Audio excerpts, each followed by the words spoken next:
Esta es la mañana en el continente americano. Cuando atardece en Europa y cae la noche en Asia. Así despierta el continente americano y transcurre el día y la noche en el resto del mundo. La mañana. Un buen día tengan todos en este 30. Ya estamos casi despidiendo el mes de agosto del 2018. Bienvenidos a las noticias internacionales, a la mañana de NTN 24. Un buen jueves, Karen. Buen día, Ruth. Mañana despedimos la semana laboral y despedimos el mes de agosto. Ya llegamos al 9º mes del 2018. Hace nada que estábamos dándonos el feliz año, ¿no? Esto pasó así, volando. Pues bienvenidos, aquí a la mañana los vamos a acompañar durante las próximas 2 horas con el texto y el contexto de la noticia. Vamos a revisar de inmediato lo que es noticia hasta ahora. El presidente de Nicaragua, Daniel Ortega, desestimó el reciente informe de Naciones Unidas que señaló que su gobierno comete graves violaciones a los derechos humanos y castiga y reprime a quienes se oponen a sus políticas.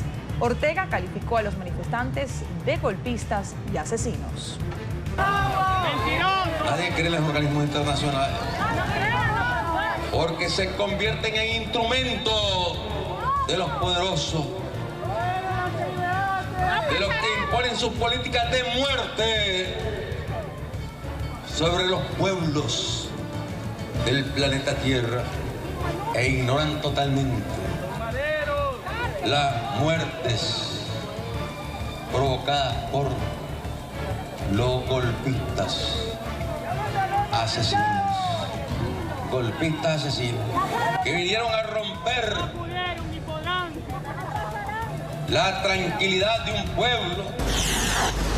Los países de la comunidad andina integrada por Ecuador, Colombia, Perú han ratificado en Lima que van a mantener su política de puertas abiertas a los ciudadanos de Venezuela. Han pedido que se fortalezca la cooperación internacional para atender el masivo flujo migratorio de venezolanos. El gobierno de Perú, por su parte, ha rechazado que exista xenofobia o una campaña de odio contra los migrantes venezolanos, tal como afirmó Nicolás Maduro. La migración suma, la migración ayuda al desarrollo, la migración se suma a lograr los objetivos de integración en la región. Y no tenemos por eso ninguna intención de cerrar fronteras y vamos a permitir que los ciudadanos venezolanos ingresen de manera ordenada, regular y segura. Y un día después de haber arribado a Bogotá, Colombia, el jefe del gobierno español, Pedro Sánchez, se reunirá con el presidente Iván Duque. Sánchez ofrecerá a Duque la disponibilidad de colaborar en lo que considere oportuno si decide avanzar en la negociación de un acuerdo de paz con la guerrilla del ELN. En la cita también van a analizar asuntos como las relaciones de ambos países, los vínculos de la Unión Europea con América Latina y el problema de la migración masiva de venezolanos. El Tribunal Superior Electoral de Brasil ha convocado para mañana justamente una sesión extraordinaria y tratar la situación de la candidatura del expresidente Luis Ignacio Lula da Silva, quien está preso por corrupción y virtualmente inhabilitado. La audiencia se dará un día después del plazo final para las alegaciones de la defensa del exmandatario, cuya candidatura por el Partido de los Trabajadores para las elecciones de octubre ha recibido un total de 16 impugnaciones, entre ellas una de la Fiscalía General. El estado de Arizona despide al fallecido senador John McCain. Este jueves tendrá lugar el primer funeral en la iglesia bautista North de Phoenix. Luego del memorial, el cuerpo de McCain será trasladado a la ciudad de Washington, donde va a permanecer en capilla ardiente en el Capitolio. El sábado va a tener lugar el segundo funeral en la Catedral Nacional de la capital. Ahí va a participar como orador el expresidente George W. Bush y Barack Obama. El domingo McCain será enterrado en la Academia Naval de Estados Unidos en Annapolis, en Maryland. La policía de Texas encontró en las últimas horas a esta misteriosa joven que fue grabada en video descalza y portando unas esposas que colgaban de su mano. Según las autoridades, esta mujer de 32 años fue hallada luego de que su novio llamara a las líneas de emergencia para alertar sobre su intención de quitarse la vida. La joven, víctima de violencia familiar, ya está a salvo junto a su familia. Y en Birmania, el colapso de una presa ha obligado a más de 63.000 personas a abandonar sus viviendas. Según las autoridades, al menos 85 aldeas se encuentran bajo el agua. Ahí vemos a parte de los afectados, permanecen en albergues temporales que ha dispuesto el gobierno. Al menos una persona murió y varias resultaron heridas luego de un accidente al sur de China en el que un vehículo fuera de control arrolló un grupo de personas frente a un centro comercial. Las imágenes en redes sociales muestran a varias personas inmóviles sobre la vía cerca de una camioneta con visibles daños por la colisión. Las autoridades investigan ya los hechos. 9 personas resultaron con heridas leves. Esto luego del tercer encierro en San Sebastián de los Reyes, en Madrid. Este encierro ha sido el más rápido, el que ha contado con mayor participación, cerca de 1.400 corredores. Esta carrera duró solo 1 minuto y 50 segundos.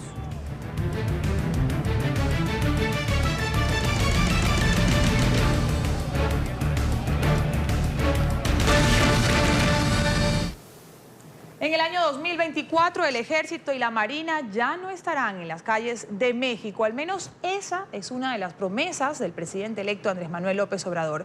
Sin embargo, a diferencia del principio, ha tenido que cambiar su discurso y aclarar que es una meta a largo plazo, ya que por ahora los uniformados van a continuar haciendo labores de patrullaje. Así es, el equipo de transición del nuevo gobierno mexicano ha aclarado también que para lograr sacar a los militares de las calles, primero se debe capacitar a los policías. El ejército comenzó las labores de seguridad pública en el gobierno de Felipe Calderón entre el año 2006 y 2012. Esto era para luchar contra las bandas criminales. El Ejército y la Marina de México dejarán las calles en el año 2024. Así lo señaló Alfonso Durazo, secretario de Seguridad Pública, designado por el presidente electo Andrés Manuel López Obrador. Nos hemos propuesto un programa emergente de capacitación y profesionalización policial con el propósito de tener los cuadros suficientes y adecuados que entrarán al relevo de las fuerzas militares en las calles. Aseguró que es una de las metas en materia de seguridad de la nueva administración que asume funciones el próximo 1 de diciembre. Durazo, indicó el izquierdista, quiere dejar un país en paz al culminar su mandato. Como ya se ha planteado en otras ocasiones, que en el transcurso de los 3 primeros años tengamos una baja sensible de la presencia de las Fuerzas Armadas en tareas de seguridad. Pero esta visión es a largo plazo. López Obrador enfatizó que, por ahora, los uniformados continuarán en las calles para garantizar la seguridad de los ciudadanos, pues aún no se ha podido consolidar la Policía Federal, organismo que revelaría a la fuerza castrense. No podríamos dejar de utilizar al Ejército y a la Marina para atender el problema de la inseguridad y de la violencia. La Policía Federal no está preparada para sustituir lo que hacen actualmente los soldados y los marinos. El ejército patrulla las calles del país desde el mandato del presidente conservador Felipe Calderón entre 2006 y 2012, quien optó por emprender una guerra militar contra el narcotráfico y el crimen organizado, que ha dejado a miles de muertos y desaparecidos. El gobierno del actual presidente Enrique Peña Nieto impulsó una ley de seguridad interior que formaliza el papel de los militares en materia de seguridad pública, un texto muy criticado por organizaciones internacionales que consideran que deja a los ciudadanos indefensos ante el cuerpo castrense. La actuación del Ejército y la Armada en apoyo a la seguridad local se sustenta en su lealtad, su disciplina y su apego a los valores y principios militares. Sin embargo, esto no es suficiente. Hace falta un marco jurídico adecuado que regule la actuación de soldados, pilotos y marinos en tareas de seguridad pública. Sin embargo, pese a la presencia de los uniformados en las calles, los sexenios del expresidente Calderón y Peña Nieto contabilizan más de 206.000 homicidios dolosos. Calderón sumó durante su gestión un total de 102.000 asesinatos. Peña Nieto desbancó a su antecesor. Desde que inició su administración en 2012 hasta marzo de 2018, se han registrado más de 104.000 homicidios. Y desde que comenzó el año hasta julio se han registrado 18.994 homicidios, un aumento del 20% en comparación con el mismo periodo en 2017. Hasta ahora, el año más violento en la historia reciente de México. Y para hablar de este tema nos acompaña Laura Calderón, oficial de Justice in México, un programa de la Universidad de San Diego en California que analiza el tema de derechos humanos, justicia y seguridad en México. Señora Calderón, un buen día y bienvenida a la mañana de NTN 24. Buenos días, muchas gracias. ¿A qué se debe este cambio en el discurso de Andrés Manuel López Obrador, que además genera muchas dudas sobre su capacidad realmente para responder a la difícil tarea que tiene por delante en materia de seguridad en México? Porque durante su campaña decía claramente que al llegar a la presidencia iba a quitar a los militares de las calles. Ahora modera un poco ese discurso y dice que es hasta el 2024. ¿A qué se podría deber este cambio en las perspectivas por parte del nuevo gobierno mexicano? Correcto. Bueno, quisiera retroceder un poquito durante la campaña, ¿no? Durante el tiempo de la campaña, Andrés Manuel fue muy, no sé si decir cuidadoso o a lo mejor quiso ser prudente al tratar de determinar su postura en cuanto a la seguridad pública.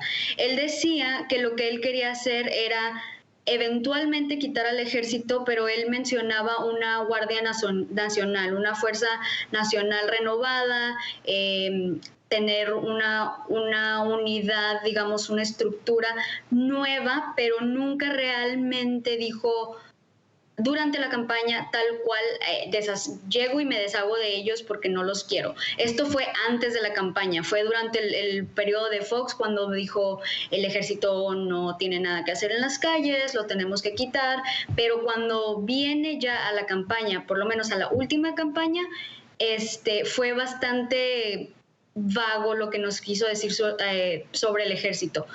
Ahora, lo que yo pienso es quitar al ejército de tajo, o sea, llegar de un día para otro, quitar al ejército de las tareas que está haciendo como él lo indica, sería muy peligroso, no nada más para cuestiones de seguridad, sino para cuestiones sociales, digamos. El ejército en México desde, digamos, del 2004, que es cuando se ha estado haciendo unas encuestas de opinión pública, es una de las instituciones más confiadas por la sociedad en México. O sea, ha estado siempre en los primeros 3 lugares de, digamos, popularidad o de niveles de confianza, mientras que la policía siempre ha estado en los últimos, disputándose los últimos 4 lugares, 3 lugares. Entonces, llegar y quitar al ejército y tratar de imponerle a la policía empezar a hacer esas actividades sería muy peligroso para él, no nada más en términos de seguridad, sino ahora, Laura, de popularidad. De acuerdo a los estudios que ustedes han realizado, ¿cuán efectivo fue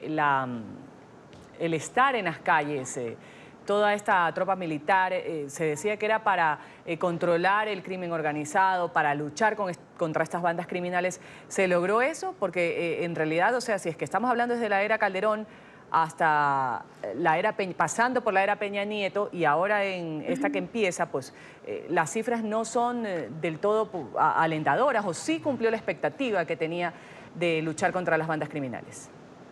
No, de hecho no se cumplió la expectativa. Si vemos los números, desde que se empezó esta estrategia de militarización, han subido los números. Sin embargo, no podemos decir que fue lo único que causó que los homicidios subieran, ¿no? Los niveles de violencia no nada más se pueden atribuir a la militarización. Hubieron varias cosas que estuvieron pasando en cuanto a estrategias para combatir el crimen organizado. Sin embargo, el mandar a los militares a la calle no ayudó. Digamos que causó un efecto de, bueno, me estás retando, entonces yo también le voy a subir y vamos a ver quién puede más.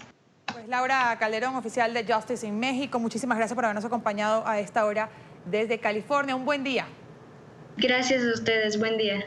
Y seguimos en México, donde en el marco del Día Internacional de las Víctimas de Desapariciones Forzadas, organizaciones sociales han exigido al presidente electo Andrés Manuel López Obrador aclarar su propuesta para pacificar el país. Esperan que el mandatario desista de perdonar a los criminales y se centre en reparar a las víctimas de la violencia y familiares de desaparecidos que ha dejado esta lucha contra el narcotráfico. Julio Sánchez tiene el reporte.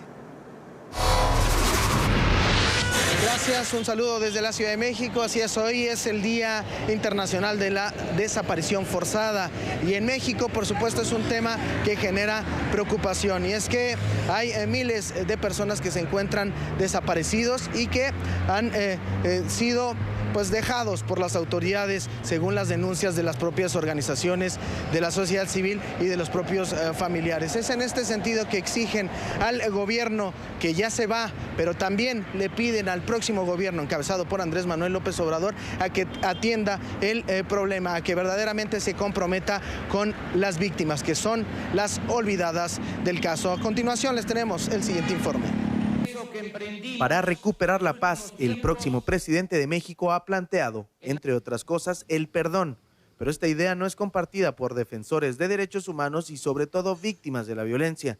Si antes no hay justicia. Para poder iniciar un proceso de paz en México, desde el marco de los derechos humanos, se debe primero garantizar los derechos de las víctimas de las graves violaciones a los derechos humanos que ha padecido el pueblo, lo que significa garantizar el derecho a la verdad, justicia, memoria, reparación integral y garantías de no repetición. Y es que en medio del drama que significa la violencia, las desapariciones son especialmente un tema sensible, y más cuando está involucrado algún tipo de autoridad. Por eso, en el marco del Día Mundial contra la Desaparición Forzada, las organizaciones lamentan la realidad que enfrenta México en este tema y prefieren no hablar de perdón sin justicia.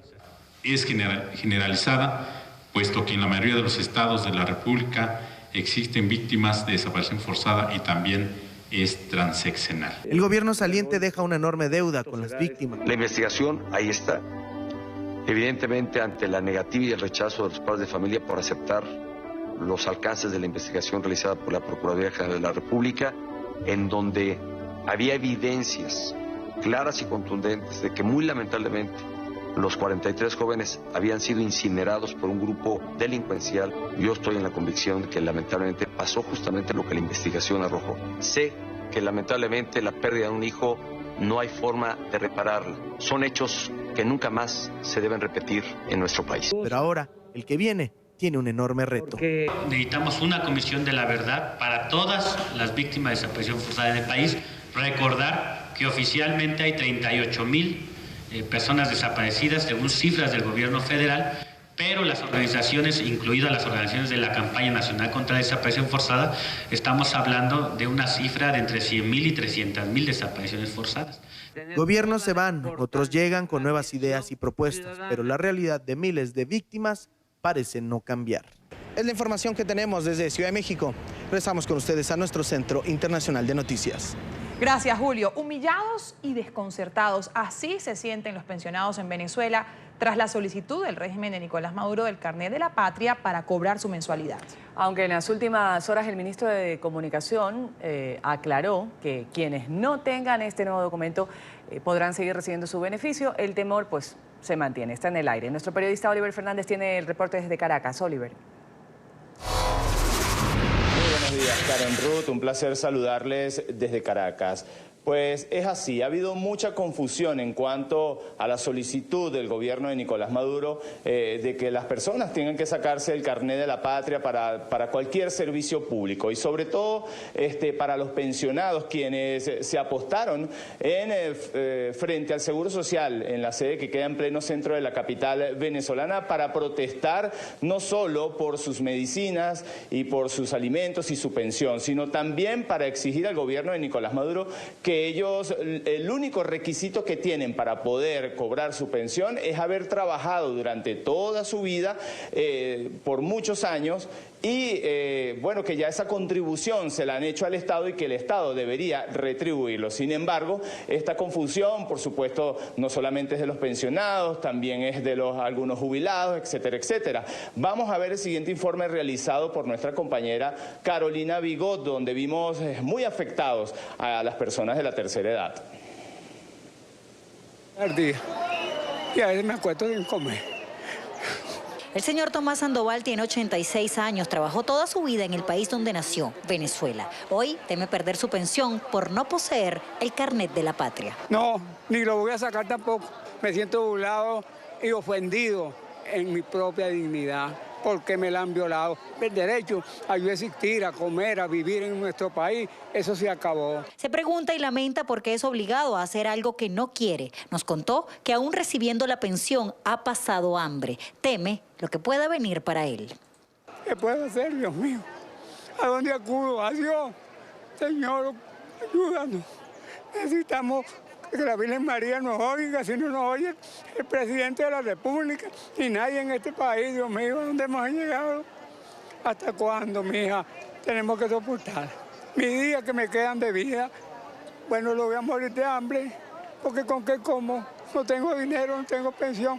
De sus 9 hijos, solo 2 permanecen en Venezuela, pero no recibe gran ayuda. El señor Tomás no es el único que vive una amarga vejez con el gobierno de Nicolás Maduro. Por eso, a su ritmo, con sus dolencias, protestaron ante la sede del Seguro Social en pleno centro de Caracas. Aseguran que la pensión es algo que no les pueden quitar. Nosotros no nos pueden quitar el derecho a este seguro social de cobrarlo libremente, porque nosotros cotizamos. Yo por lo menos coticé durante 30 años de servicio. Humillada, burlada, manejada, me quieren arrodillar y no puede ser. Nosotros lo que deseamos es vivir en libertad, tener una vejez con dignidad. Y tenemos que cobrar nuestra pensión para comprar la medicina, inclusive para comprar la comida. Porque hasta eso nos están matando de hambre. Porque cuando yo saqué la pensión, a mí no me exigieron ningún tipo de carnet, sino el tiempo trabajado y las cotizaciones que daban. Karen Ruth, muchos de estos jubilados y pensionados también reciben remesas desde el exterior, tanto de sus hijos como de sus nietos. Y la Superintendencia de Instituciones Bancarias en Venezuela, Sudeban, también decidió que las remesas deben ser controladas por el Estado venezolano. Y esta también es parte de la molestia que tienen los jubilados y pensionados en Venezuela, y por eso también se dio esta protesta ayer frente al Seguro Social, frente al Banco Central de Venezuela. Es la información que nosotros podemos aportar a esta hora desde Caracas. Volvemos con ustedes a la mañana de NTN 24.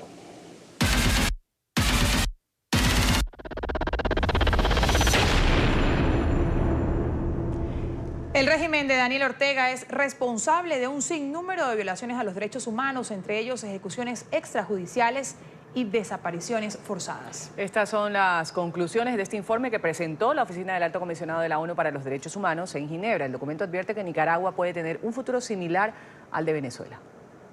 Ya son más de 4 meses de incertidumbre y tensión sociopolítica en Nicaragua, y la situación ha levantado las alertas de la comunidad internacional. Este miércoles el Alto Comisionado de la ONU para los Derechos Humanos responsabilizó al régimen de Daniel Ortega de cometer graves violaciones a los derechos fundamentales. La violencia y la impunidad de estos últimos 4 meses han expuesto la fragilidad de las instituciones de los países y del Estado de Derecho, y ha creado un clima de miedo y de desconfianza, y solo el número de aquellos que salen de Nicaragua es un testimonio de eso. Esto sucedió en Ginebra en la presentación de un informe sobre la situación en Nicaragua, pero en simultáneo, desde Managua, el representante de la misión de la ONU denunció obstáculos gubernamentales. No hemos recibido respuesta a las solicitudes de información. No hemos podido tener acceso a los centros de detención, salvo en una ocasión en julio. No hemos podido realizar misiones al terreno fuera de Managua. La falta de colaboración del régimen, según la ONU, viola los derechos de las víctimas. El informe alerta que la falta de voluntad del Estado para realizar investigaciones expeditas, imparciales, exhaustivas e independientes sobre todas las violaciones de derechos humanos y sobre todos los abusos denunciados, pone en grave peligro el derecho a las víctimas, a la justicia, a la verdad y la reparación. Sin embargo, el sandinismo rechazó el informe del Alto Comisionado de los Derechos Humanos, lo calificó de subjetivo, sesgado y que, según ellos, fue redactado bajo la influencia de sectores vinculados a la oposición. Antes de ir a una pausa aquí en la mañana de NTN 24, vamos a hablar de un perro policía que acompañó a oficiales a hacer flexiones. Mientras los oficiales realizaban los exigentes ejercicios, el canino se sumó para respaldarlos. El video es viral en redes sociales.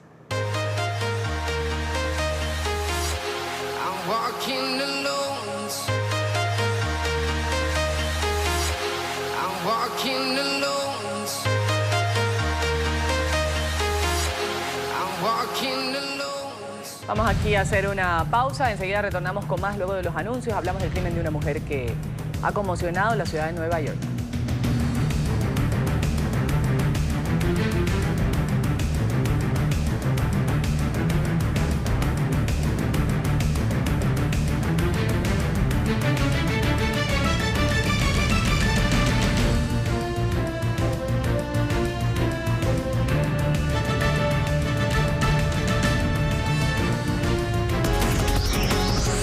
Ya regresamos con La Mañana.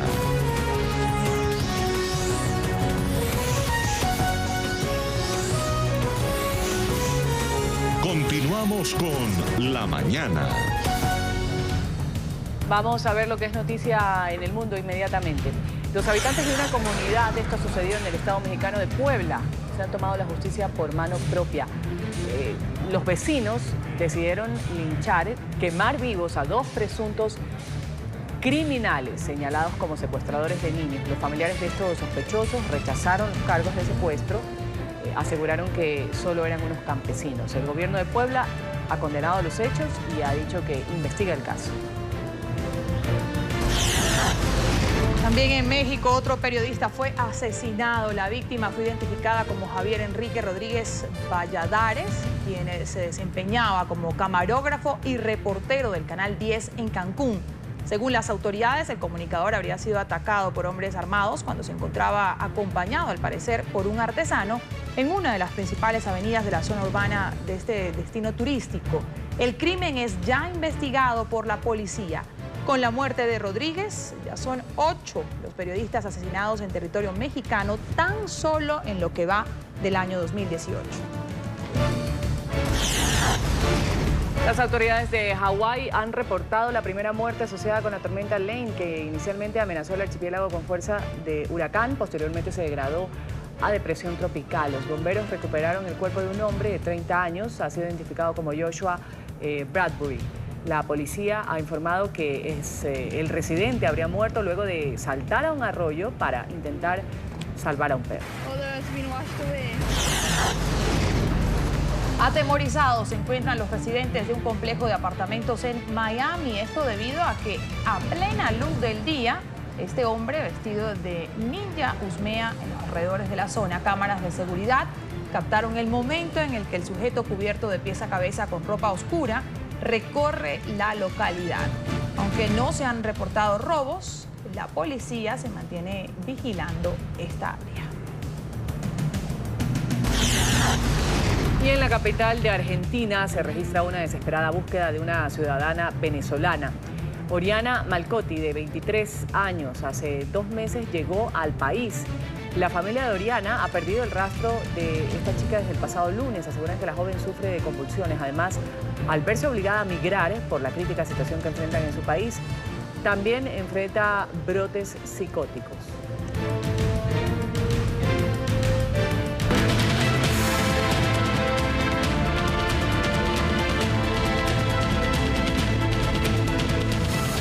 Vamos a ver lo que es noticia en Estados Unidos. Conmoción en la ciudad de Nueva York por el homicidio de una mujer de 24 años cuyo cadáver fue encontrado en bolsas plásticas. Estaba abandonado en diferentes puntos de un parque en el condado de El Bronx.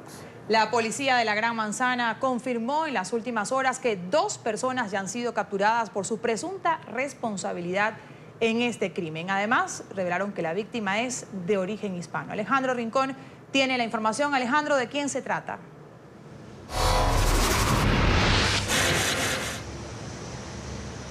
Hola, es un gusto saludarlos desde Nueva York. Lisa Marie Velázquez, de 24 años, el nombre con el cual ha sido identificada la víctima de este crimen, que ha sido calificado como un homicidio por parte de la policía de la ciudad de Nueva York.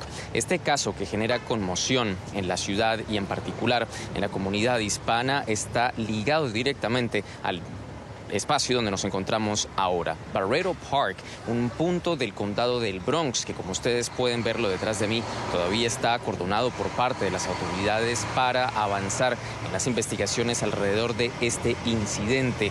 El pasado martes, en este punto de la ciudad, fue encontrado parte del cadáver de Lisa Marie.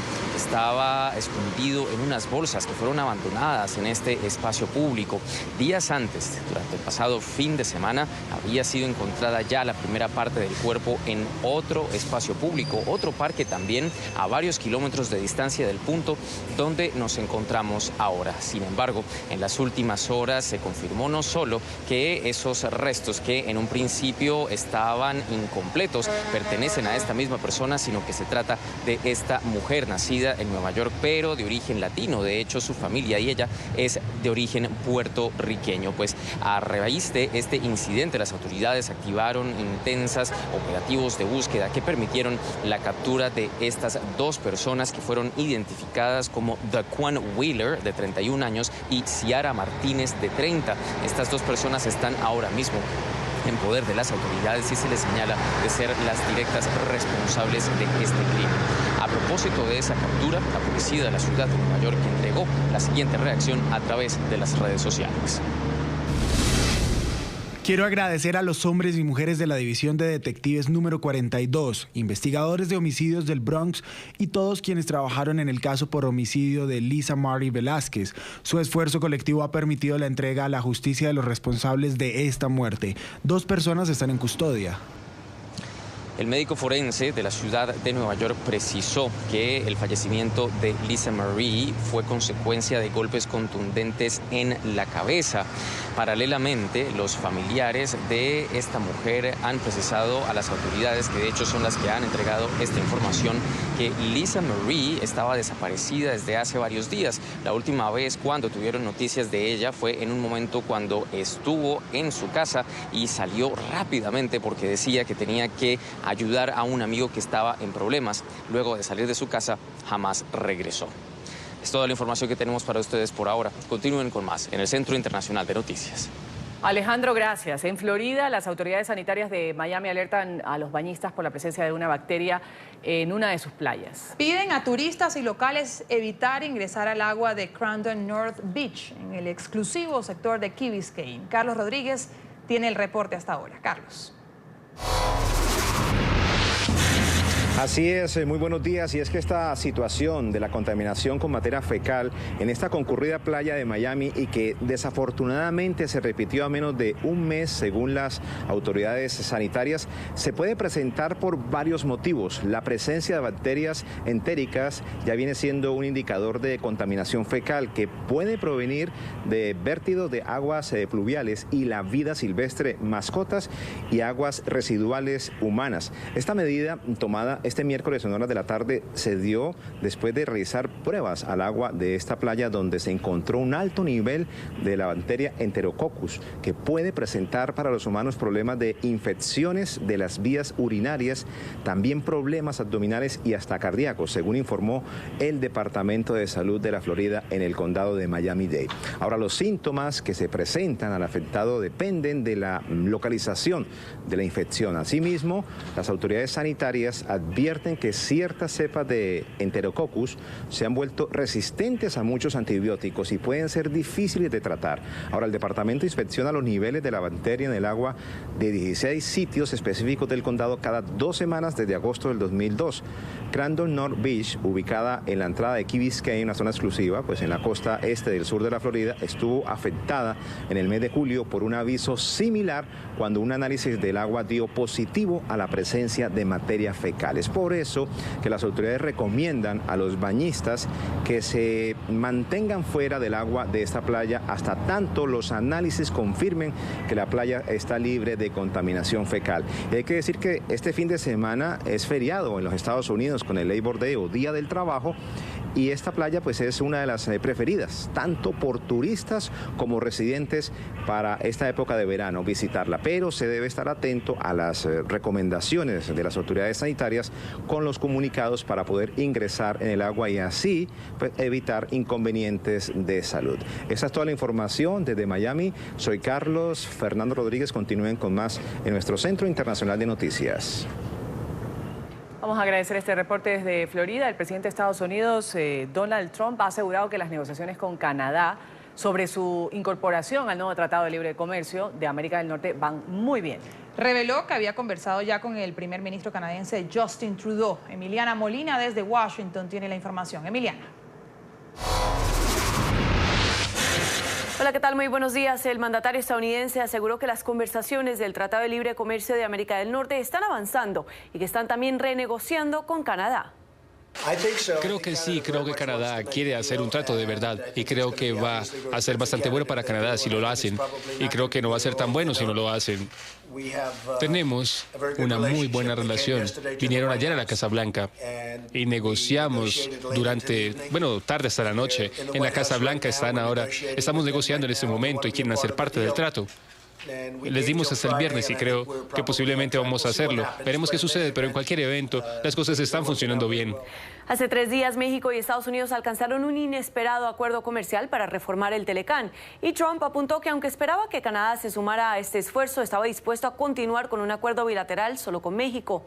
Este súbito compromiso provocó que la ministra de Exteriores de Canadá, Chrystia Freeland, viajara anteayer a Washington para volver a la mesa de negociación con el representante de Comercio Exterior de Estados Unidos, Robert Lighthizer, y Jared Kushner, el yerno y asesor de Donald Trump.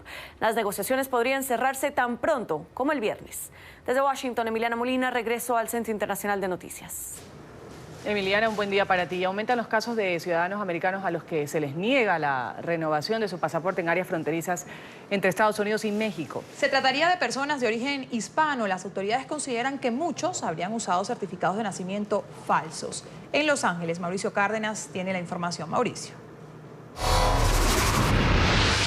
Muy buenos días para todos ustedes. Son varios los casos que se han presentado en la frontera entre California y México y Texas y el país azteca. Personas de nombre hispano que llegan a renovar su pasaporte americano y les es negada la petición e incluso les confiscan el pasaporte, quedando prácticamente sin un documento oficial como es el pasaporte americano. Uno de los casos que más ha llamado la atención es el de una persona que estuvo en el ejército de los Estados Unidos, que es guardia de una prisión federal en el estado de Texas, a la cual se le negó la renovación de su pasaporte. Le pidieron que trajera documentos extras, aparte del pasaporte que tenían en sus manos, para probar que había nacido en los Estados Unidos. Llevó el certificado de nacimiento, llevó otras pruebas del hospital donde había nacido en el estado de Texas y de todas formas le negaron la renovación de un nuevo pasaporte. Ahora tendrá que conseguir unos abogados para entablar ya un litigio con el Departamento de Migración. Son varios los casos que se han presentado y, según dicen varios abogados de Texas y de California, son muchísimos. Ha incrementado muchísimo este tipo de casos que ya se complementa a la famosa tolerancia cero en contra de los inmigrantes. El Departamento de Estado y la Casa Blanca se refirieron al respecto y dijeron que no hay conocimiento de este tipo de casos. El hecho es que aquí en la frontera se están viendo ya este tipo de casos donde las personas se quedan sin un pasaporte americano. Desde Los Ángeles, Mauricio Cárdenas, regresamos al estudio. Mauricio, un buen día para ti. 9 años de prisión ha impuesto la Corte Federal del Distrito Este de Nueva York al expresidente de la Conmebol por actos de corrupción. Estaban ligados al caso conocido como FIFA Gate. El paraguayo de 60 años recibió la sentencia acompañado de su esposa e hijos.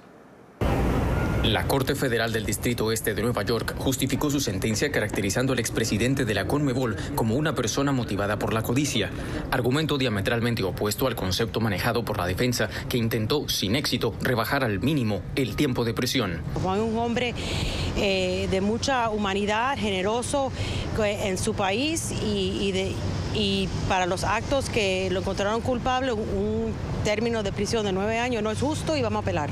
Por orden del Tribunal Federal, el paraguayo de 60 años tendrá que restituir al menos 3.3 millones de dólares del dinero robado a través de sobornos y pagar una multa adicional de $1 millón. Fuerte sanción financiera cuyo pago será gestionado por la familia Naput, que presenció la sesión de sentencia y evitó responder a las preguntas de NTN 24. Unas palabras muy breves de lo que significa esto para la familia Naput. Un mensaje para Paraguay, que obviamente está esperando, no sé, alguna reacción de su parte. Su padre, su esposo, ahora va a estar en la cárcel. Es muy triste y lo que ha pasado aquí es muy injusto. Los 3 fiscales que lideraron el proceso a nombre del gobierno de los Estados Unidos tampoco entregaron declaraciones, pero a través de un comunicado, la Corte celebró el veredicto y aseguró que Juan Ángel Naput es una persona que abusó de su autoridad en el mundo del fútbol y dio rienda suelta a su apetito por el dinero para cometer crímenes. Desde Nueva York les informó Alejandro Rincón, NTN 24.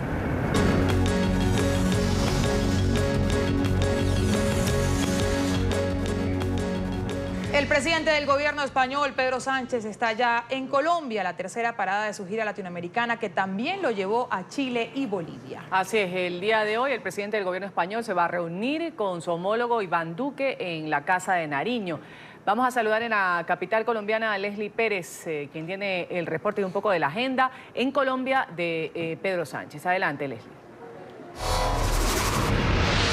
Compañeros, ¿qué tal? Muy buenos días. A las 10 de la mañana se dará esta reunión entre el presidente colombiano Iván Duque y el jefe del gobierno español, Pedro Sánchez. Se espera que dentro de la agenda de esta reunión se dé la colaboración del gobierno de España a reanudar los diálogos con el ELN. Recordemos que en su discurso inaugural del pasado 7 de agosto, el presidente Iván Duque afirmó que en los primeros 30 días de su gobierno iba a evaluar las negociaciones que se han mantenido con esta guerrilla en el último año y medio.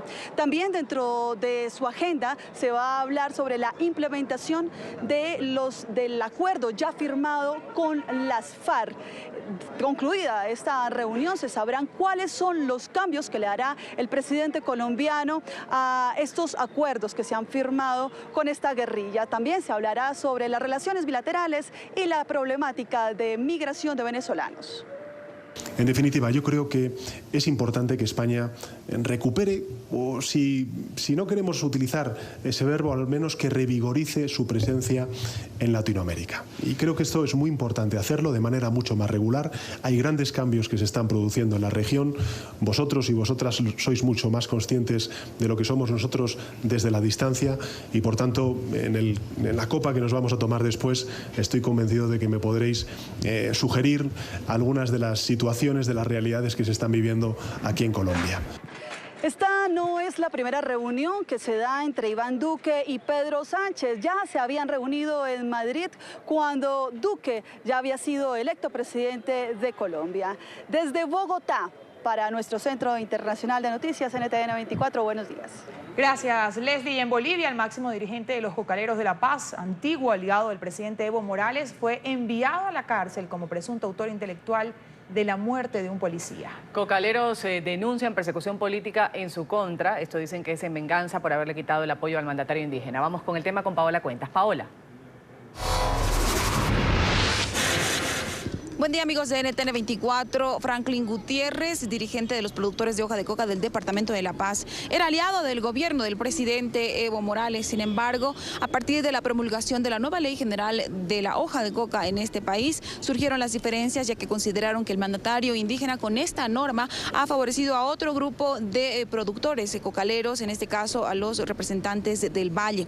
Se distanciaron a partir de entonces. También hubo una movilización y un conflicto, ya que consideraron que el mandatario indígena pretendía poner como dirigentes afines a su gobierno y esto no iba a ocurrir, dijeron. Ahora se ha dado lugar este conflicto en la región productora paceña. Las autoridades de la Policía Nacional señalan que se trató de una emboscada. Identificaron como presunto autor intelectual de la muerte de un policía y 7 uniformados heridos a precisamente este máximo representante de ADEPCOCA, Franklin Gutiérrez. La justicia ha determinado pidió detención preventiva para él en la cárcel de San Pedro en la ciudad de La Paz. Y surgen reacciones políticas entre opositores, quienes dicen que se trata de una persecución y venganza, y oficialistas que lo niegan. Demuestra que una vez más se genera un abuso y exceso de poder. Esto significa persecución política porque ya no respaldan a este régimen. Es como ahora hay los mimados, como es en el Chapare, por ejemplo, donde se construyen proyectos, donde se inaugura obras, donde se lanza la campaña inconstitucional y antidemocrática de la repostulación, pero eso sí, donde está la coca milenaria, la coca originaria, que son los yungas, obviamente merecen esta persecución política y este abuso de poder. El señor Franklin Gutiérrez, si revisamos algunas cintas de los medios de comunicación, vamos a comprobar de que él amenazó, ¿no? Señaló de que iba a haber muertos, iba a correr sangre, si es que los policías iban a intervenir, los yungas, y se ha cumplido esa situación. Es la justicia que en esta situación ve y dispone, si amerita de que X autoridad sindical sea remitido, ¿no?, en calidad de prevención a instancias de San Pedro. Algunos otros sectores perciben que el gobierno del presidente Evo Morales aplica el divide y vencerás, ya que no contaba con el respaldo de este sector y con el dirigente fuera podría nuevamente tener el apoyo. Sin embargo, los productores de La Paz manifiestan estar más unidos que nunca y de hecho anuncian medidas de presión y más movilizaciones, incluso bloqueo de caminos para exigir la libertad de este su máximo dirigente, Franklin Gutiérrez. Habrá apelación a la determinación de la detención preventiva. Gracias, Paola. Hacemos un nuevo corte comercial aquí en La Mañana. Al volver tendremos la historia de una pareja de invidentes que conoció el rostro de su futura hija gracias a la tecnología.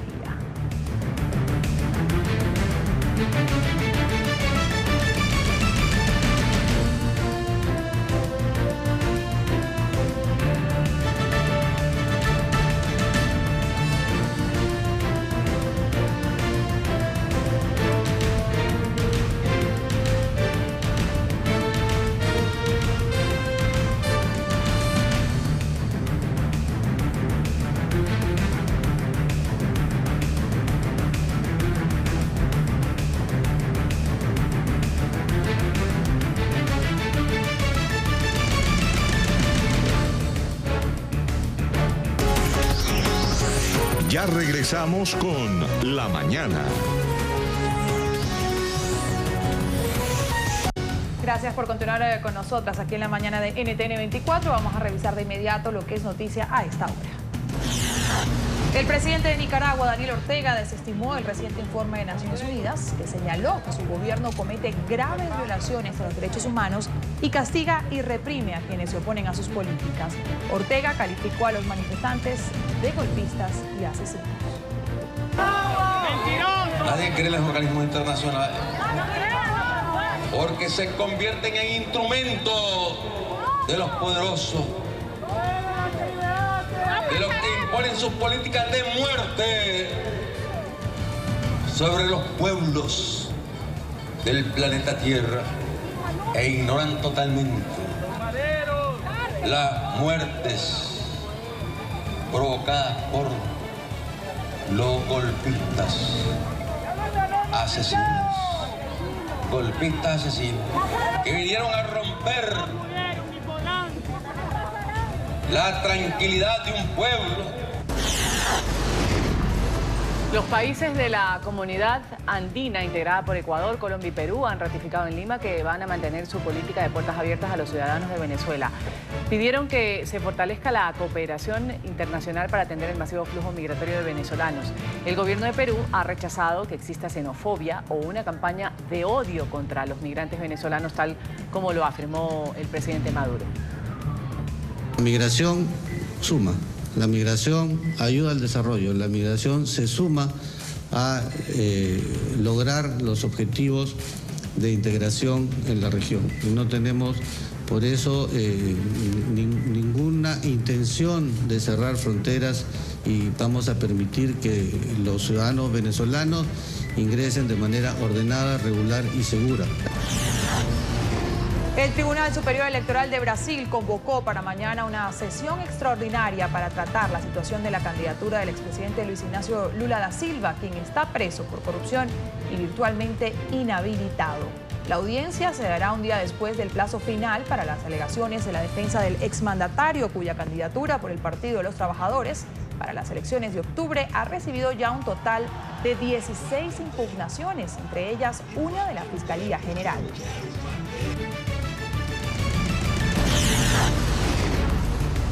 El estado de Arizona despide al fallecido senador John McCain. Este jueves tendría lugar el primer funeral en la iglesia bautista en Phoenix. Luego del memorial, el cuerpo de McCain será trasladado a la ciudad de Washington. Ahí va a permanecer en una capilla ardiente en el Capitolio. El sábado va a tener lugar el segundo funeral en la Catedral Nacional de la capital. Ahí va a participar como oradores los expresidentes George W. Bush, Barack Obama también. Mientras que el domingo ya McCain va a ser enterrado en la Academia Naval de los Estados Unidos en Annapolis. Un sargento de primera clase del ejército estadounidense se declaró hoy culpable de intentar proporcionar apoyo material al grupo terrorista Estado Islámico. El hombre, identificado como Ikaika Eric Khan, aceptó su culpabilidad de 4 cargos luego de ser acusado en junio del año pasado. El estadounidense aceptó cumplir una condena de 25 años de prisión y al menos 20 años de libertad supervisada.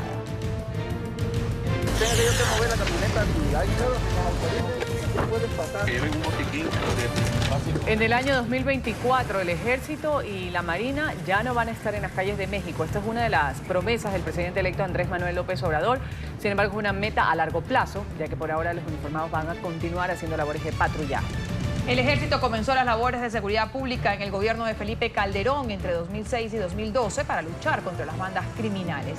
Aquí en la mañana de NTN 24 hablamos con Laura Calderón, oficial de Justice en México, un programa de la Universidad de San Diego, en California. Dijo que la iniciativa de López Obrador es peligrosa.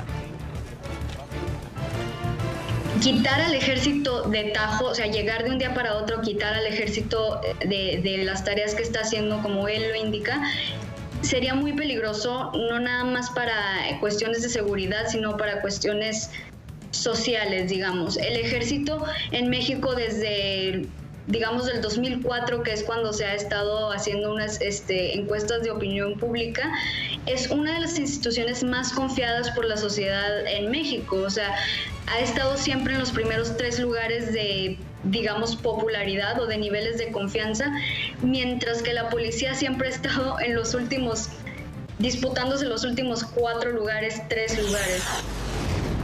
El gremio de docentes en Argentina va a encabezar una marcha nacional en defensa de la universidad pública. En Buenos Aires la movilización se va a llevar a cabo, va a empezar en el Congreso y terminará en la Plaza de Mayo. El grupo de profesores también anunció que va a participar en un cese de actividades para este viernes. Entre las exigencias de los maestros se mantiene el aumento salarial.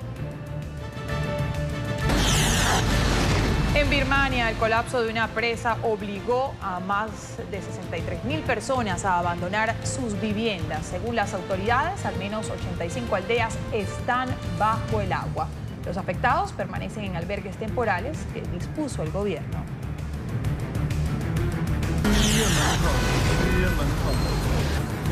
Arrollamiento masivo en el sur de China, al menos una persona ha muerto, varias resultaron heridas luego de que un vehículo fuera de control las atropellara frente a un centro médico. Ahí las imágenes en redes sociales dan cuenta de que varias personas quedaron prácticamente inmóviles sobre la vía cerca de una camioneta con visibles daños por el impacto. Las autoridades investigan los hechos. Al menos 9 personas resultaron heridas luego del tercer encierro de San Sebastián de los Reyes en Madrid. El encierro ha sido el más rápido y el que ha contado con mayor participación, cerca de 1.400 corredores. La carrera duró solo 1 minuto y 50 segundos.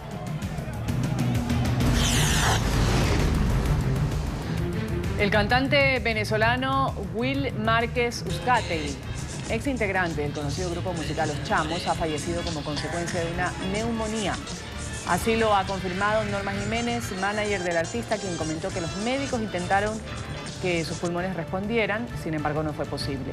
Según la familia del cantante, presentaba malestar de gripe que ante la falta de medicamentos y tratamientos en Venezuela se complicó.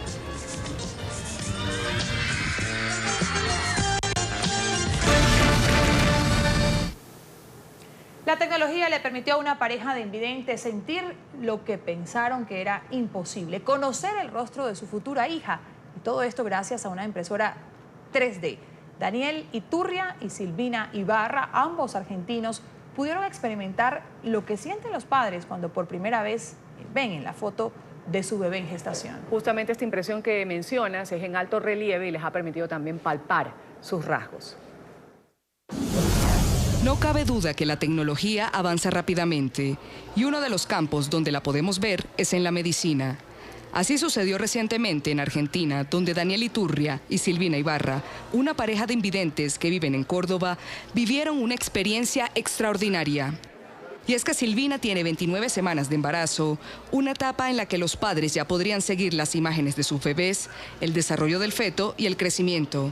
Sin embargo, su falta de visión les impedía experimentar esta sensación. Daniel, de 26 años, perdió la vista luego de sufrir un golpe del lado derecho de la sien. Silvina, de 29 años, nació ciega. Pero una impresión del rostro de su bebé en 3D les permitió algo que nunca imaginaron: poder conocer a Malena, su futura hija. Al principio los dos empezaron a mirar, tocar la carita sorprendidos y con un poquito, bueno, el doctor Pérez también estaba, un poquito de emoción y de sorpresa. Yo me imagino que sobre todo lo que deben haber sentido los chicos fue más sorpresa porque era como muy expectante toda la situación. Y al final cuando se fueron me dijeron, ahora cuando lleguemos a casa lo vamos a tocar mucho mejor. Ahora solo resta esperar la llegada de Malena, la primera hija de la pareja y a quien ya conocen gracias a la tecnología. Vamos a saludar a esta hora a los protagonistas de esta noticia, a Daniel Iturria, también a Silvana Ibarra, pareja invidente que logró tocar el rostro de su bebé a través de esta ecografía impresa en 3D. A ambos, bienvenidos aquí a la mañana de NTN 24. ¿Qué tal? Buen día, ¿cómo les va? Hola, buen día.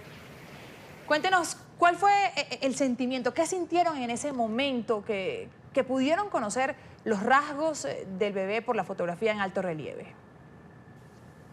En ese momento fue un sentimiento único, ¿no? Nunca imaginábamos tener esta posibilidad de poder palpar la carita de la bebé antes de que nazca, así que fue indescriptible el momento de la entrega de la carita, ¿no? No sé si se nota ahí. Una emoción muy grande, porque bueno, como ya decíamos en otros medios, teníamos una idea de cómo era la carita de la bebé, por lo que nos contaba la gente, pero es distinto hacerte tu propia percepción. Entonces poder tocarle los rasgos, compararlo con los nuestros, fue realmente hermoso. Claro que se nota y sale tal cual, pues cómo serán sus rasgos, la nariz, los ojos. Cuéntenos un poco sobre este proceso en el embarazo. ¿Cómo habían sido antes las ecografías? Hasta ese momento, cada ecografía era muy descrita de parte del ecógrafo, ¿no? Nos decía cada detalle de cómo estaba la bebé, qué tenía al frente, si tenía una manito, el cordón, de qué posición estaba, dónde se encontraba, todos los detalles que se podría imaginar nos comentaba el ecógrafo. Ahora, pero ¿de qué manera cambió la percepción de ustedes de la paternidad el haber podido tocar, palpar literalmente el rostro de su bebé? Y la verdad cambió un giro de 360 grados, digamos, completamente diferente, ¿no? Porque el que te describan la imagen que salía en la ecografía o en la pantalla, al poder tocar esa imagen, la verdad, por medio de la ecografía 3D, la verdad es algo muy bueno, muy novedoso, ¿no? Muy sí, lindo. Como así es, y acá está, esa es la carita. ¿Cuánto falta para el nacimiento del bebé o de la bebé? Y entre 2 y 4 semanas más o menos, todo depende. Tiene fecha para el 21 de septiembre. Ahora, y por ya falta poquito, sin duda. Ahora, ¿cómo se preparan para esa difícil labor de ser padres? No, la verdad, toda experiencia en primera vez, la verdad es diferente y debe ser algo muy lindo, ¿no? Nos imaginamos cada situación en el momento, en el proceso, ¿no? De la crianza de la bebé y todo eso. La verdad es algo muy lindo, ¿no? Y bueno, a tratar de dar lo mejor, ¿no? Sí, estamos como cualquier padre primerizo, digamos. Totalmente. El curso de preparto, preparando las cositas, su cuna, su ropita, y bueno, y con toda la expectativa. Hablemos un poco de ustedes. Tenemos entendido que hacen parte de un equipo de fútbol en Córdoba. ¿Cómo lo hacen y cómo pretenden involucrar a su hijo, su hija en este caso, más adelante? Sí, aquí en Córdoba, en realidad en todo el mundo existe el fútbol para ciegos y aquí en Córdoba estamos en la municipalidad de aquí de la provincia. Y bueno, yo tengo el agrado de formar parte de la selección argentina de fútbol para ciegos y bueno, y eso más o menos. Entonces eso nos lleva a concluir que las limitaciones, o al menos esa palabra, esa acción, no va a ser parte del diario vivir de la niña. No, yo creo que no. La verdad, como te mencionaba hace un rato, es una experiencia nueva, es algo nuevo y yo creo que cada ser humano tiene esto de adaptarse, ¿no? Y yo creo que vamos a tener cosas difíciles, como todos los padres primerizos tienen su momento difícil, pero estamos preparados como para afrontar cualquier situación que se nos presente. Pues a ambos, muchísimas gracias por habernos permitido tenerlos aquí en el programa La Mañana de NTN 24. Un buen día. Gracias a ustedes.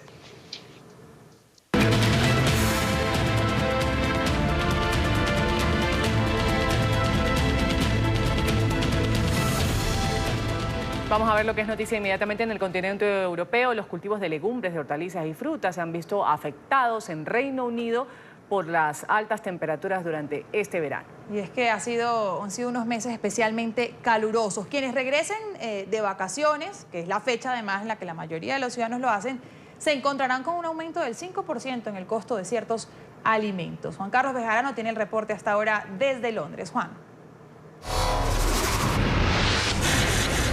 Hola, ¿qué tal? Un saludo a todos los televidentes de La Mañana. Buenas tardes aquí en la capital británica.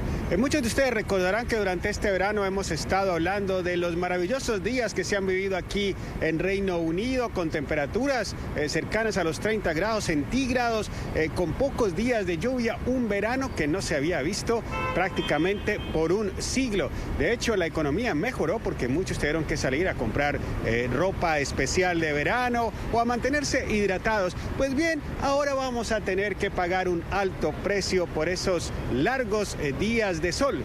Resulta que a partir de la próxima semana, cuando muchos se integran al trabajo o a sus estudios, van a notar un alza en la canasta familiar. En promedio se dice que va a ser un 5%, por atención con la subida de unos precios específicos. Por ejemplo, el pan aumentaría un 25%. El precio de la zanahoria se va a duplicar. Las fresas que tanto le gustan a los británicos van a incrementarse en un 26%. Las hortalizas en general en un 40%. Y atención, la lechuga tan importante para las ensaladas, el precio va a aumentar en un 60%. Esto puede ser quizás un preámbulo de lo que se va a ver cuando ocurra el Brexit, que se esperan que suban los precios porque las importaciones y las exportaciones, por supuesto, van a aumentar. Veamos lo que dicen algunos ciudadanos latinoamericanos preocupados por esos precios que van a tener que pagar de ahora en adelante.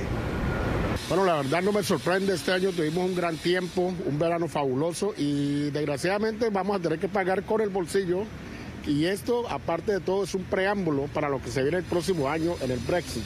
Por un lado, en cuestión de lo económico, pues nos va a perjudicar bastante, en cuestión del bolsillo, ya que pues, nosotros tenemos que subsistir aquí y mandar el dinero a la familia en Colombia para que se sostenga también, entonces va a ser un poquito difícil para nosotros.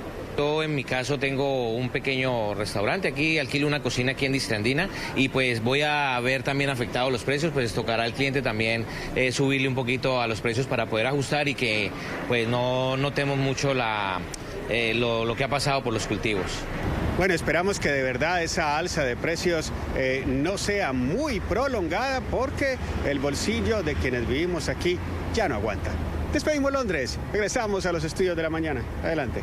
Gracias, Juan. Y sectores en Cataluña piden protección para los ciudadanos no independentistas. Ha habido algunos enfrentamientos, han sido registrados entre separatistas catalanes, también defensores de la unidad en España. Vamos a hacer contacto con Marcelo Moncayo desde España con este reporte. Marcelo, un buen día.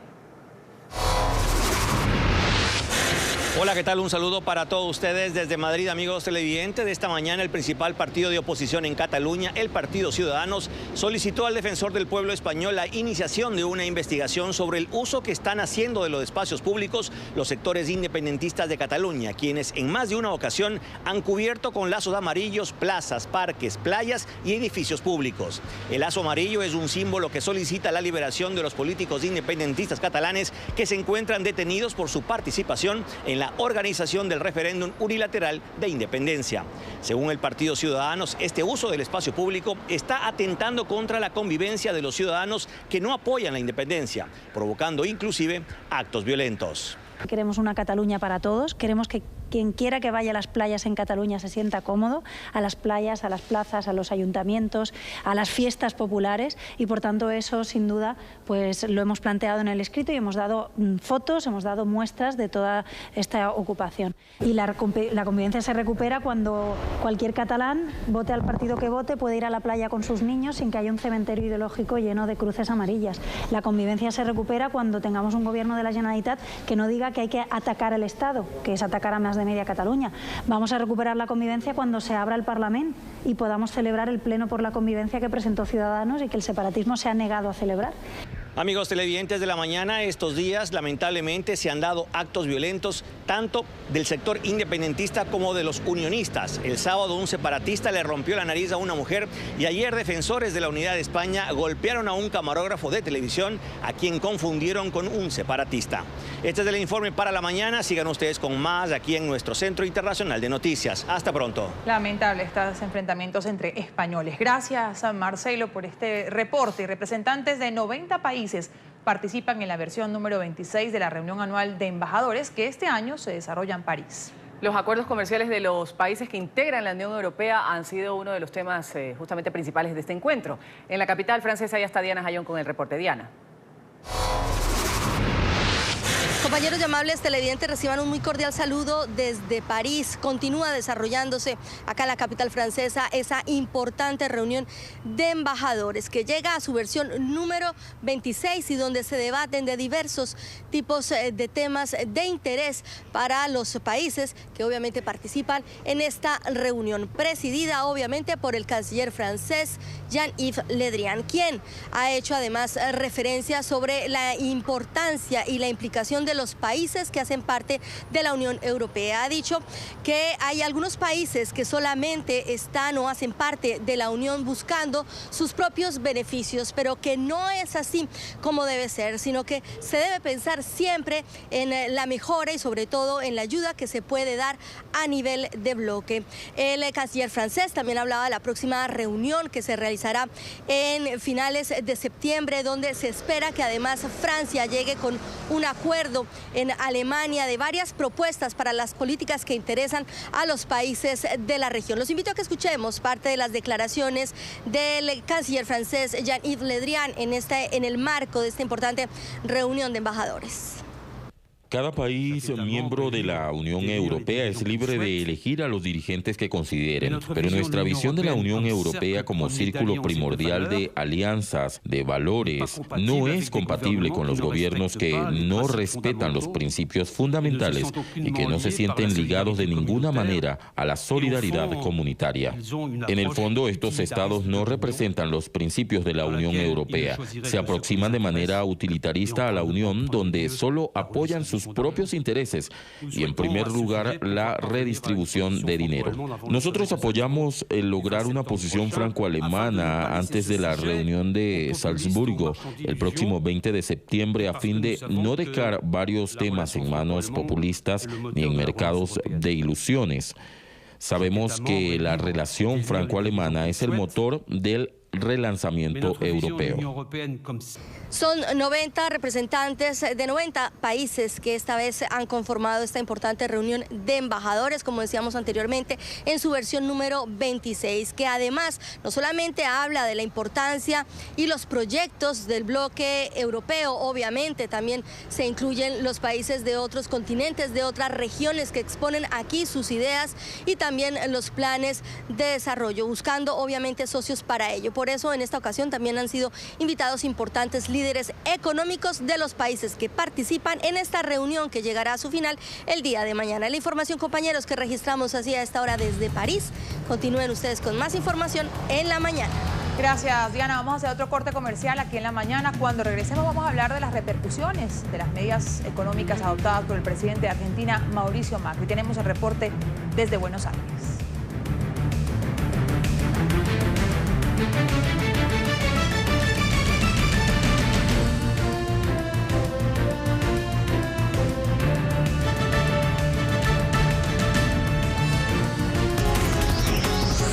Ya regresamos con La Mañana.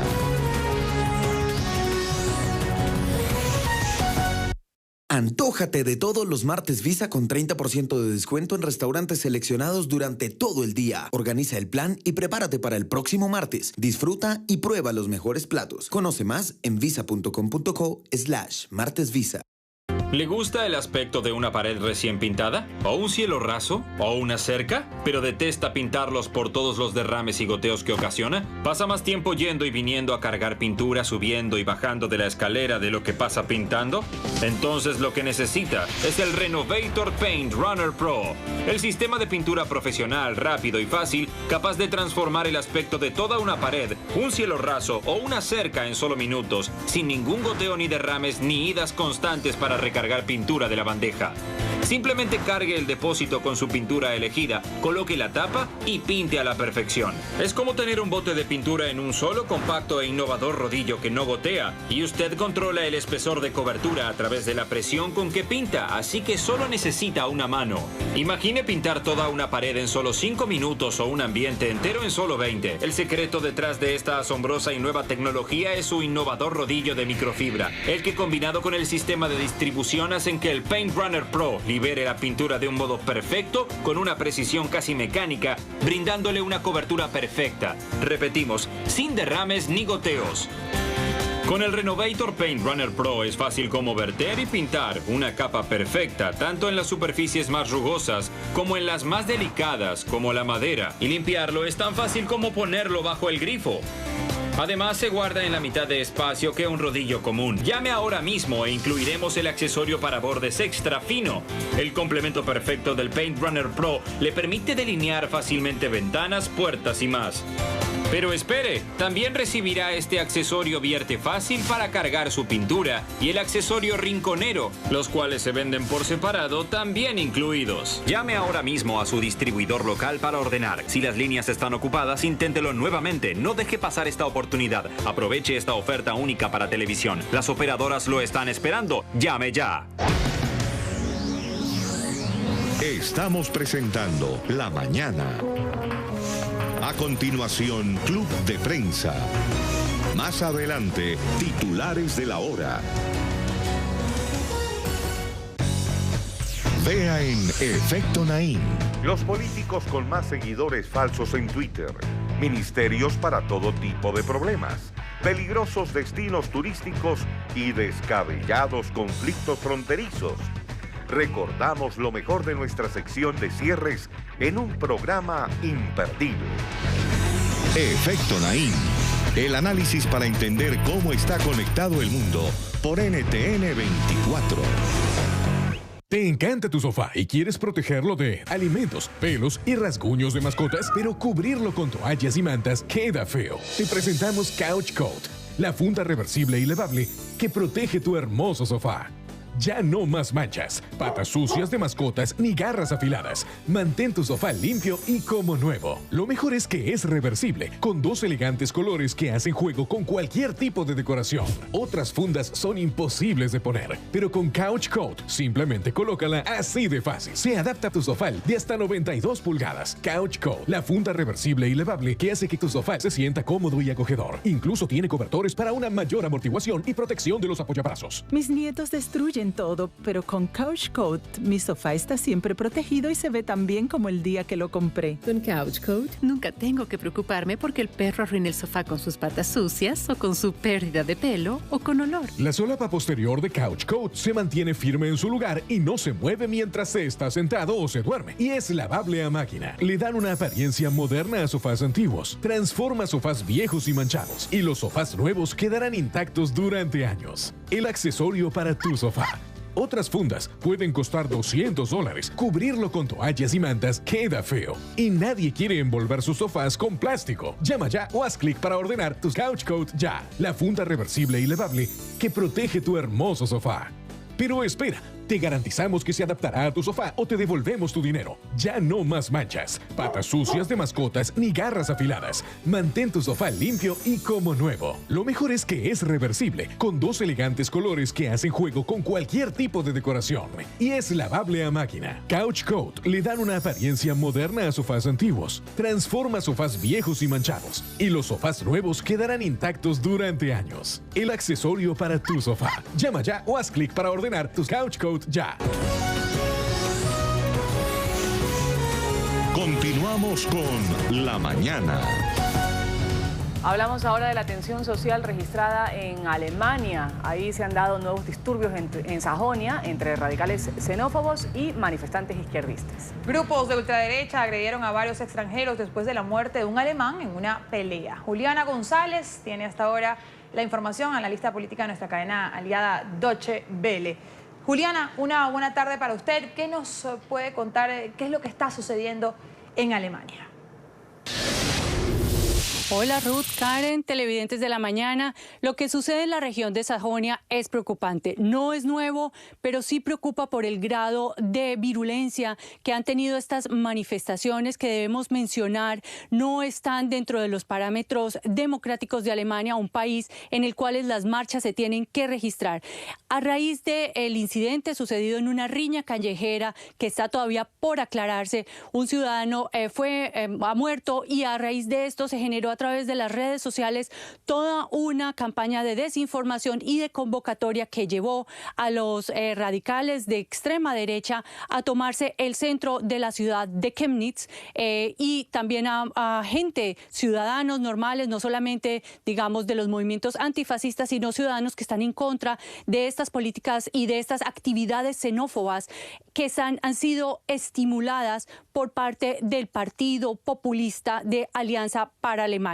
Se encontraron aquí y se han registrado estos encuentros o desencuentros. El día de hoy está programada una marcha. El día sábado también hay otra en la que los manifestantes de la extrema derecha invitan a llorar por los muertos de lo que ellos denominan el multiculturalismo obligatorio de Alemania, y es una clara crítica a la política de las puertas abiertas de la canciller Merkel frente al tema de los refugiados. Y aquí vale la pena mencionar que si bien el tema de los refugiados ha estado presente en la agenda, ni siquiera el 1% de la población alemana pertenece a esta categoría. Solo casi el 1,25% es de origen extranjero en Alemania. Y por eso es que preocupa tanto que este brote, que siempre se había considerado como un grupo marginal, encuentre hoy, a través de Alternativa para Alemania, este partido xenófobo, un campo de acción y un discurso público que legitime sus acciones. Y lo que estamos viendo acá son acciones violentas de ciudadanos que quieren tomarse la justicia por sus propias manos,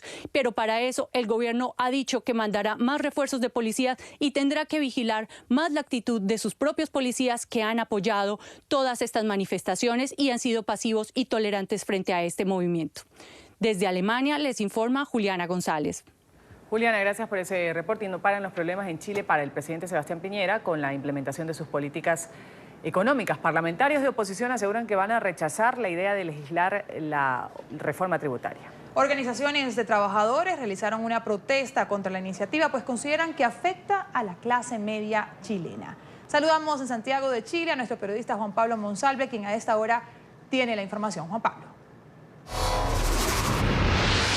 Hola, ¿qué tal, televidentes del programa La Mañana de NTN 24? Pues no es fácil el panorama que enfrenta el presidente Sebastián Piñera en la implementación de sus políticas económicas. Ahora la reforma tributaria es la que genera un rechazo no solo al interior del Parlamento, sino también por parte de organizaciones sociales y trabajadores públicos, quienes insisten en que de una u otra forma esta iniciativa perjudicará de manera directa a la clase media en Chile. Desde el Servicio de Impuestos Internos, específicamente los trabajadores, pues han manifestado su inconformidad frente a esta situación en las últimas horas, teniendo en cuenta que son ellos los encargados de hacer el recaudo fiscal. Insisten en que esta propuesta del presidente lo único que busca es favorecer a las clases sociales más altas de este país. Vamos a revisar las declaraciones de algunos de los funcionarios que pertenecen a esta entidad pública. Y estamos súper conscientes que en realidad esto es una contrarreforma a lo que tuvimos de reforma tributaria en el gobierno de la Bachelet, en el gobierno de la presidenta Bachelet. Esperamos que esto no avance en el proceso legislativo y que sea rechazado de una sola vez en el primer trámite legislativo para que no se legisle respecto a este proyecto. Porque creemos que no solamente es un perjuicio para nosotros como funcionarios, sino que también un perjuicio para el país, para la sociedad. Y es que sin duda pues es muy complejo el panorama que enfrenta entonces el gobierno del presidente Sebastián Piñera en materia económica. Primero porque a estas críticas que se han hecho contra la reforma tributaria por parte de parlamentarios de oposición y también de trabajadores estatales, se suma lo ocurrido allí en el Parlamento, donde no prosperó la propuesta de reajuste al salario mínimo, que también le ha valido fuertes críticas al gobierno de centro derecha. Además, en las próximas semanas el presidente Sebastián Piñera deberá presentar la propuesta de presupuesto para el año 2019, que ya sufre también varios cuestionamientos por parte de los parlamentarios de la centro izquierda. Esta es la información que podemos entregarles a esta hora desde Santiago de Chile. Continúen ustedes con más en el programa La Mañana de NTN 24. Gracias a Juan Pablo por ese reporte desde Chile. Y el ejército colombiano tiene a la primera mujer piloto de un helicóptero Black Hawk. Se trata de la subteniente Viviana Forero, tiene 26 años de edad. Es una experta en manejar este tipo de aeronaves especializadas en misiones de asalto aéreo, evacuaciones aeromédicas y apoyos a los soldados en operaciones militares. Este es un informe de nuestra cadena aliada Noticias RCN. El sueño de volar las poderosas aeronaves Black Hawk del ejército fue la meta que se propuso Viviana Yesenia Forero Moncada cuando se graduó como subteniente en la Escuela de Cadetes José María Córdoba. Reto que la llevó a la Escuela de Aviación del Ejército en Tolemaida. Durante 9 meses tuvo que sortear las más duras pruebas para tener el título de la primera mujer piloto de la aviación del Ejército. La función de un piloto militar no distingue de género. En todo momento siempre hubo una exigencia exactamente igual que con los hombres. Con 162 horas de vuelo, esta cajiqueña le ha imprimido dosis de esfuerzo, disciplina, sacrificio y sobre todo vocación para llegar a lo más alto de los cielos. Ya me encuentro capacitada para realizar las operaciones de combate que realizan los pilotos en los helicópteros Black Hawk H-60 en el área de operaciones.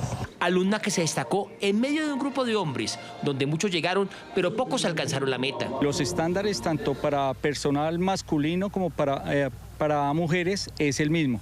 Muestra la templanza de esta uniformada para ejemplo a otras mujeres. Realicen sus sueños de que con disciplina y responsabilidad pueden cumplir realmente lo que se propongan.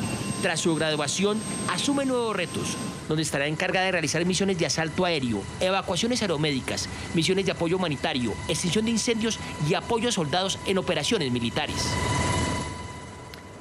En Argentina hay preocupación por la escalada del dólar, que llegó a un nuevo récord de cotización después de que el presidente Mauricio Macri acordara con el Fondo Monetario Internacional el adelanto de fondos. Con la medida, el gobierno intenta devolver la confianza a los mercados. Nuestro periodista en Argentina, Federico Juanto, tiene la información. Federico. Hola, ¿qué tal? ¿Cómo están? El gusto de saludarlas. Y la situación en Argentina es muy preocupante, sobre todo la incertidumbre que ha generado esta alza del dólar, que ayer tuvo un nuevo récord, 34 pesos con 40 centavos, y que hoy los mercados empiezan a abrir nuevamente con la incertidumbre que pueda llegar a pasar lo mismo, que se pueda llegar a seguir disparando. Claro, esta preocupación tiene que ver porque todavía tanto el gobierno y su equipo económico no dan un mensaje de tranquilidad, más allá de que ayer Mauricio Macri dio unas palabras en cadena nacional que duró 102 segundos nada más.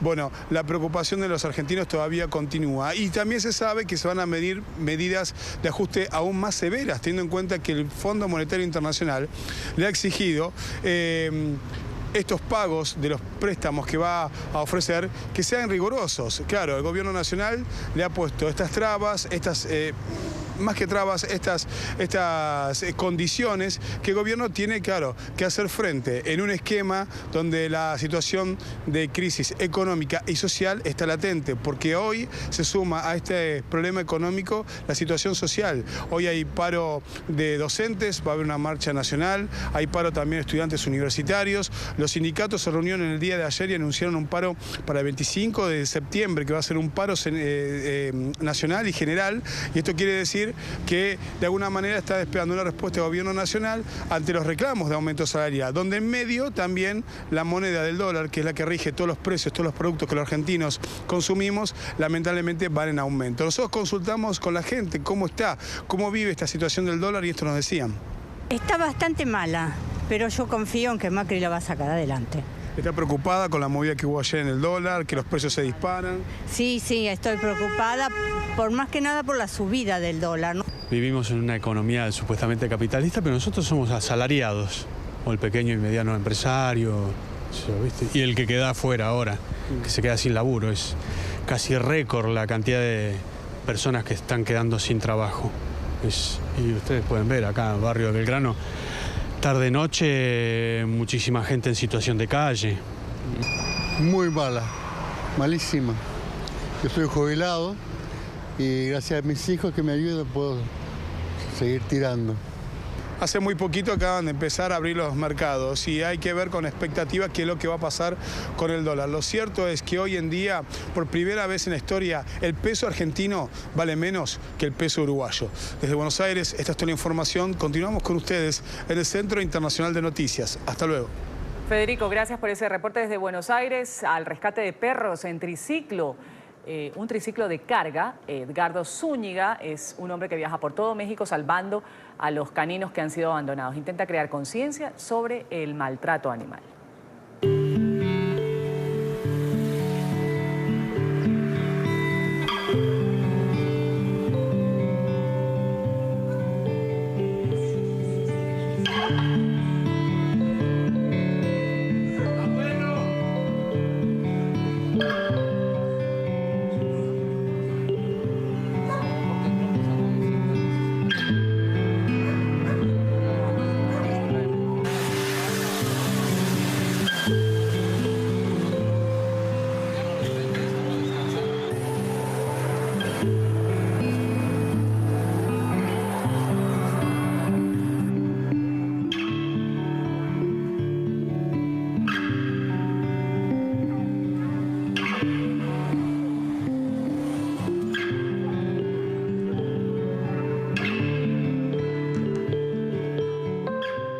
Hacemos una última pausa para comerciales. Al volver, la información deportiva. Además, les presentaremos las canciones que se ubican entre las primeras posiciones del conteo semanal de la revista Billboard.